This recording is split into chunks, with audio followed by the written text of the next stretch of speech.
আসসালামু আলাইকুম। হঠাৎ করে অসুস্থ অবস্থায় একটি ভিডিও বানানোর খুব ইচ্ছা হলো। আসলে যে সুস্থতা আল্লাহর কত বড় একটি নিয়ামত, এটি একটি মানুষ তখনই উপলব্ধি করতে পারে যখন সে অসুস্থ হয়। সুস্থ থাকা অবস্থায় আসলে আমরা কখনোই সুস্থতার যে গুরুত্ব, এটা কখনো উপলব্ধি করতে পারি না। অনেকাংশেই আমরা আল্লাহর কাছে সবসময় অভিযোগ করি, আল্লাহ পাক রব্বুল আলামিন আমাকে কিছুই দিল না, কিছুই বললেন না। শুকরিয়া জ্ঞাপন করতে আমরা খুব কার্পণ্য করি। তা আসলে সুস্থতা আল্লাহর অনেক বড় একটি নিয়ামত, এটা আমরা অসুস্থ না হলে কখনোই উপলব্ধি করতে পারি না। সুস্থতা এমন একটি নিয়ামত যার প্রকৃত মূল্য একজন মানুষ তখনই বুঝতে পারে যখন সে অসুস্থতার শিকার হয়। আমরা যখন সুস্থ থাকি তখন এই নিয়ামতের গুরুত্ব উপলব্ধি করি না, কিন্তু যখন একটু অসুস্থ হই তখন বুঝতে পারি সুস্থ থাকার আনন্দ, কর্মক্ষমতা এবং স্বাভাবিক জীবনযাপনের সুযোগ কত বড় একটি আশীর্বাদ। আল্লাহ সুবহানাহু তাআলা আমাদের দেহ ও মন সুস্থ রাখার জন্য অগণিত নিয়ামত দিয়েছেন। কোরআনে বলেন, আর যদি তোমরা আল্লাহর নিয়ামত গুনে গুনে গণনা করতে চাও তবে তোমরা তা গণনা করতে পারবে না। এটা হচ্ছে সূরা ইব্রাহিম 34 নম্বর আয়াত। সুস্থতাকে অবহেলা করা এক ধরনের ক্ষতি, কারণ সুস্থ থাকাকালীন সময়কে আমরা সঠিকভাবে কাজে লাগাই না, বরং অনেক সময় অলসতা বা অবহেলার কারণে অপচয় করি। যখন কেউ অসুস্থ হয় তখন সে বুঝতে পারে সুস্থ থাকলে ইবাদত করা সহজ, অসুস্থ হলে কষ্ট হয়।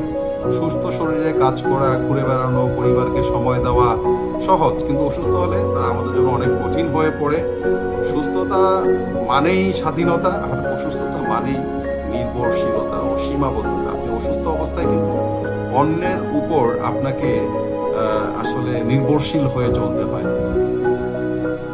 অতএব আমরা সর্বদা, আমরা যে অবস্থায় আছি, আমাদের আল্লাহ পাক রব্বুল আলামিন যাকে যে অবস্থায় রেখেছেন, আমাদের উচিত সর্বদা আল্লাহর শুকরিয়া জ্ঞাপন করা।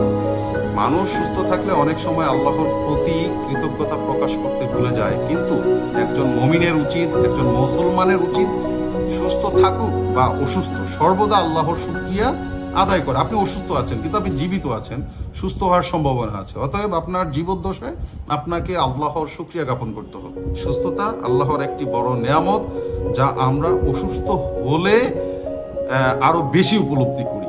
তাই আমরা যেন সুস্থ থাকা অবস্থায় আল্লাহর শুকরিয়া আদায় করতে ভুল না করি এবং সুস্থতাকে সঠিকভাবে কাজে লাগাই। আল্লাহ আমাদের সবাইকে সুস্থ ও নিরাপদ রাখুন, আমিন। আরো একটি বিষয়, আমি খুবই অসুস্থ। আপনারা দেখতে পাচ্ছেন যে আমার গলায় একটা নেক বেল্ট লাগানো, আমার কথা বলতে কষ্ট হচ্ছে। তো আমার জন্য দোয়া করবেন যাতে আমি খুব দ্রুত সুস্থ হয়ে যাই। আর আমি যারা সুস্থ আছেন তাদের উদ্দেশ্যে একটা ছোট্ট কথা বলবো, সেটা হচ্ছে যে আপনারা বিভিন্ন সময়ে বিভিন্ন সরকারি হসপিটালে ঘুরে আসবেন, দেখবেন যে সেখানে অসুস্থ মানুষদের কি অবস্থা, এবং জীবদ্দশায় মাঝে মাঝে কবরস্থানের পাশ দিয়ে হাঁটবেন এবং ভাববেন এটাই আপনার আসল ঠিকানা। দুনিয়ার পিছনে অবশ্যই ছুটবেন, কিন্তু দুনিয়ার পাশাপাশি আখেরাতের কথাটাও ভাববেন। সবাই ভালো থাকবেন, আমার জন্য দোয়া করবেন।